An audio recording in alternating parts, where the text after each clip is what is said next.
ఏదన్నా మిరాకిల్ జరిగి ఇండియా అంటే మీన్స్ ఒకవేళ వ్యతిరేకత ఉంది. మీరన్నట్టుగా ఒకవేళ బీజేపీ పైకి చూడడానికి కనిపించినా, ఒకవేళ కాంగ్రెస్ మీద ఉన్న వ్యతిరేకత కావచ్చు, బీజేపీ సెంట్రల్ నుంచి కూడా ఏమీ చేయలేదు రాష్ట్రానికి కావచ్చు.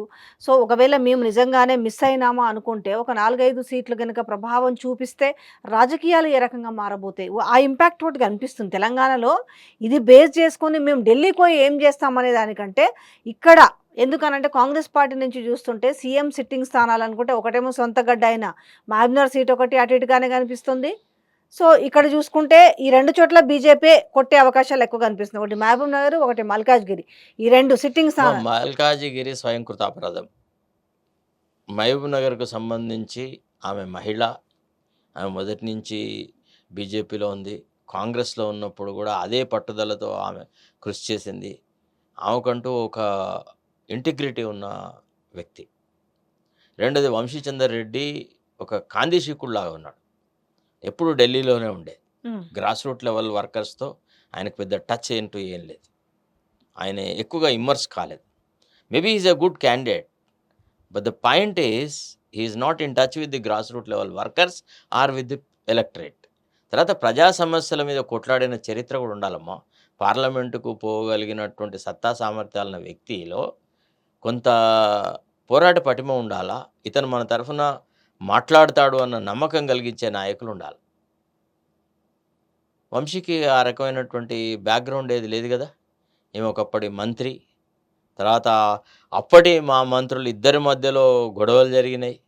తర్వాత కృష్ణారావు గారితోనైతే పూర్తిగా డిఫర్ కొట్లాడింది. అయింది. హ్మ్. రకరకాలుగా మాట్లాడింది. ఆమెను ఒక ఆడ సింగం లాగానే భావిస్తారు. ఎవరు అవునన్నా కాదన్నా. హ్మ్. తర్వాత ఆమె పట్ల వాడిన భాష గూడా కరెక్ట్ కాదు. I disagree with the language that is employed against her. I totally disagree. No, that is not the correct. Political rhetoric is different from use of abusive language. That is not Congress culture. Congress always maintained its dignity. బాహాటంగా ఎదురుబడి తిట్టే వాళ్ళను కూడా కాంగ్రెస్ ముఖ్యమంత్రులు ignore చేశారు.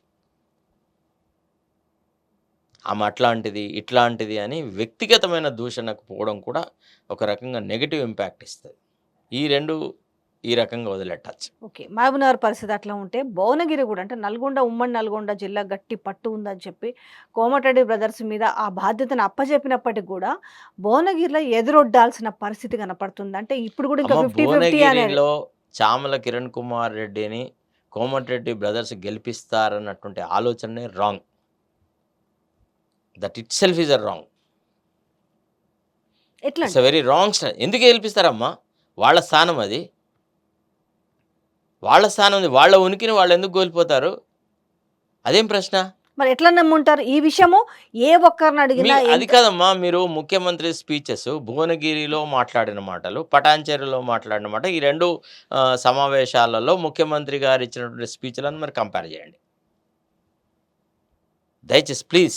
ఏం తేడా అంటే కనిపించింది? ఎక్కడ పోతే ఆ పర్టిక్యులర్ వేదికలో ఆ డయాస్ మీద ఉన్న వాళ్ళను సంతృప్తి పరిచేందుకు మాట్లాడిన మాటల్లాగే ఉన్నాయి తప్ప, ప్రజలకు మా ప్రభుత్వం కొత్తగా ఏర్పడ్డ ప్రభుత్వం ఈ కార్యక్రమాలు చేసినాం.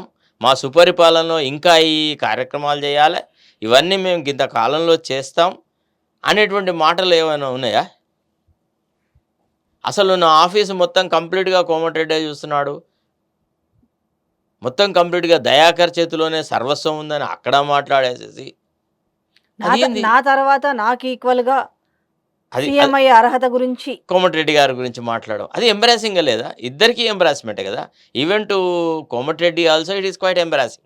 ఈవెన్ అదర్‌వైజ్ మీరెంత పొగిడినా నా కంట్లో నేను వేలు పెట్టుకుంటానా? మిమ్మల్ని వేలు పెట్టనిస్తానా? ప్లీజ్ మీరు ఆ విషయం గ్రహించండి.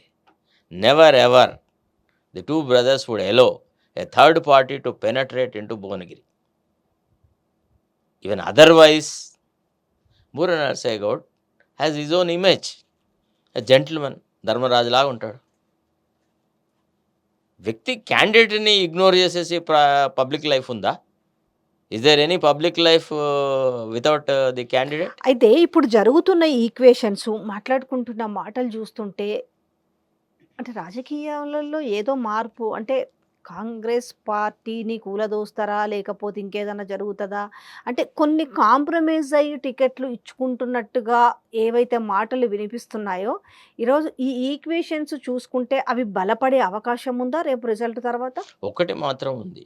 రేపటి ఎన్నికల తర్వాత, ఎన్నికల ఫలితాలు వచ్చిన తర్వాత కాంగ్రెస్ పార్టీలో మాత్రం ఒక గొప్ప చర్చ అయితే జరుగుతది. కాంగ్రెస్ యొక్క వ్యవహార శైలి ఏ రకంగా ఉండాలి భవిష్యత్తులో? ఇది కేవలము ఒక వ్యక్తి చుట్టే సెంటర్ అవ్వాలా? లేక కలెక్టివ్ రెస్పాన్సిబిలిటీయా? ఒక్క ముఖ్యమంత్రి ప్లస్ ఆల్ జీరోసా? హ్మ్. లేకపోతే ముఖ్యమంత్రి అండ్ అదర్ మినిస్టర్సా? అనేటువంటి చర్చ మాత్రం జరుగుతది. ఇది జరగాల్సిందే. ఇప్పుడు పటాన్ చెరువు దగ్గర ఏమన్నాడు? మొత్తం దామోదర రాజనరసింహనే నా మొత్తం ఆఫీస్‌ని డీల్ చేస్తారన్నారు. ఆయనేమో తల కిందికి దించుకొని ముఖ్యమంత్రి మాటల్ని తనకు సంబంధం లేనట్టుగా ఆయన విన్నాడు. నేననేదేంటంటే అట్లా కాదు. వ్యక్తులను సంతృప్తిపరచడానికి ముఖ్యమంత్రి మాట్లాడు. ఈ రాష్ట్ర ప్రజలను కాన్ఫిడెన్స్‌లోకి తీసుకోవాలా. ప్రజా సంక్షేమంకు తను ఎంతగా శ్రమిస్తుంది చెప్పాలా. తను ఏ ఏ కార్యక్రమాలు సాధించాలో చెప్పాలా. లేని అనవసరమైన రిజర్వేషన్లు రద్దు చేస్తారు అనేటువంటి ఒక మాట, అది ఏ రకంగా how can that become a political narrative? I'm honourable to understand. కొద్దిగా విజ్డమ్ ఉండాలి గదా! ముఖ్యమంత్రికి న్యాయ సలహాదారులు వాళ్ళు వీళ్ళందరూ ఉంటారు గదా! అడ్వకేట్ జనరల్ ఇంకా ఇతరత్రాలు ఉంటారు గదా! ఆయనకున్న సొంత నాయకులు గూడా, సొంత న్యాయవాదులు గూడా ఉన్నారు గదా! Is it possible in our context to abolish reservations? That too SC, ఎస్టీస్‌కి రిజర్వేషన్‌ని క్యాన్సెల్ చేయొచ్చా? సాధ్యమవుతదా? ఉప్పెన పుడతదమ్మా.